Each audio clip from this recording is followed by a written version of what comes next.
Imagine a world where freedom vanishes, one law at a time. What if the pursuit of equality and security leads not to prosperity but to tyranny? Could our best intentions become our greatest threats? This isn't just a hypothetical. Friedrich Hayek, in The Road to Serfdom, argued that even democratic societies could unknowingly pave the way for authoritarianism. His book, published in 1944, remains one of the most controversial critiques of socialism, sparking debates that continue to shape political thought. In this video, we'll break down Hayek's powerful warnings.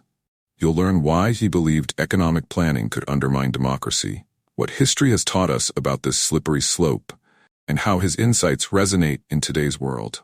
Stick around to discover why the road to freedom isn't always straight and how detours can be perilous. The road is paved with good intentions. Hayek opens with a bold assertion. The road to serfdom is often paved with noble aims. After World War I, European governments sought to stabilize economies by increasing state control. While their intentions were good, the outcomes were anything but. Take Germany in the 1920s, a country in chaos, desperate for economic stability. The government intervened heavily, leading to hyperinflation and unemployment. This economic turmoil set the stage for totalitarian ideologies to take root.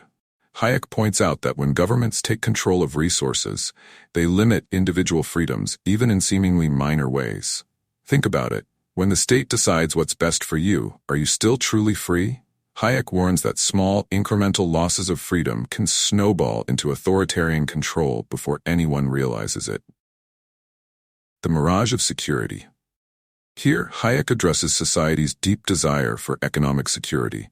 He argues that while a safety net is essential, the promise of absolute security often demands total control. Imagine a world where every job is guaranteed, every income is equalized. Sounds ideal, right? Hayek warns that achieving this requires centralized redistribution, which strips people of their independence and creativity. Consider the Soviet Union, a society built on the promise of equality. In practice, it meant quotas, suppression of dissent, and widespread poverty. Hayek emphasizes that freedom thrives on the uncertainty of the free market, where competition drives innovation and progress. So here's the question: is the comfort of guaranteed security worth the price of lost freedom? From planning to tyranny. Hayek's most chilling argument is that centralized planning inevitably leads to tyranny. Why? Because planning an entire economy requires absolute authority. Leaders may start with noble intentions, but the system rewards those willing to enforce compliance ruthlessly.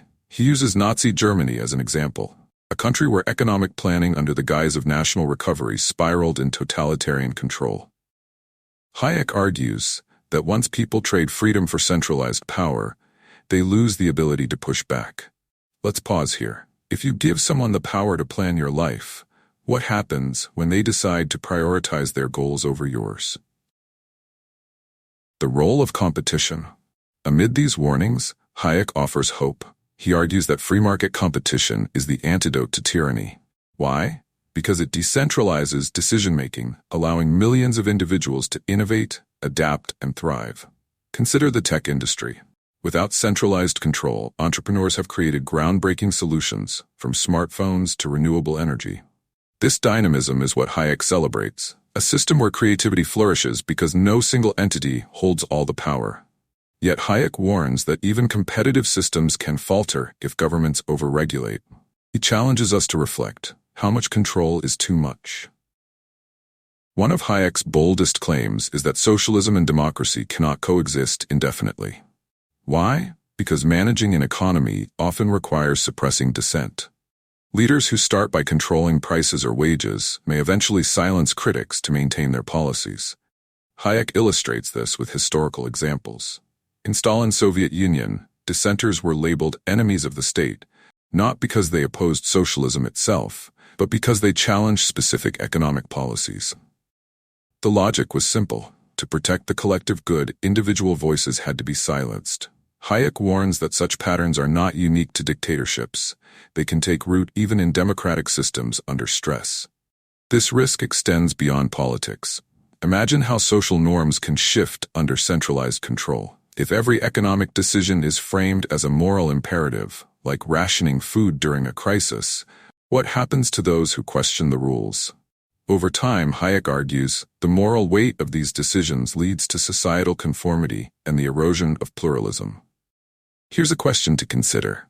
Can a democracy remain vibrant when its people are discouraged from challenging authority, even with good intentions behind the policies? Hayek believes that the loss of freedom of thought is just as dangerous as the loss of material freedoms. Hayek concludes with a sobering thought. The fight for freedom is never truly won. His work resonates deeply in today's world, where debates over economic inequality, government regulation, and technological surveillance dominate public discourse. Hayek's insights remind us that freedom can erode not in dramatic revolutions, but in the small, unnoticed steps we take toward dependency on centralized power. Consider the digital age we live in.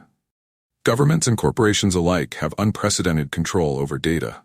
Decisions about what we see, buy, and believe are increasingly influenced by algorithms, a form of planning that Hayek might see as eerily similar to the centralization he warned against.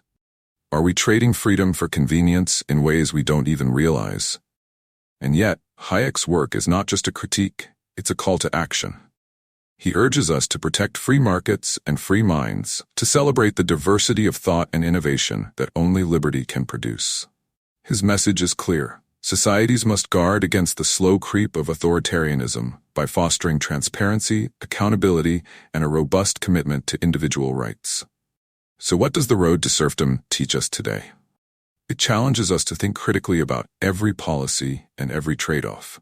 Are we prioritizing short-term gains over long-term liberty? Are we empowering systems that could one day be used against us? These are the questions Hayek wanted us to wrestle with, and they remain as relevant now as ever. Hayek's The Road to Serfdom remains a timeless reminder of the perils of centralized power. It challenges us to cherish freedom, question authority, and stay alert to the dangers of creeping authoritarianism. If this video made you think, like and subscribe to 8-Minute Masterpieces for more quick dives into the world's most thought-provoking works. Share your thoughts in the comments. Does Hayek's vision resonate today? Check the description for links to the full book and exclusive commentary.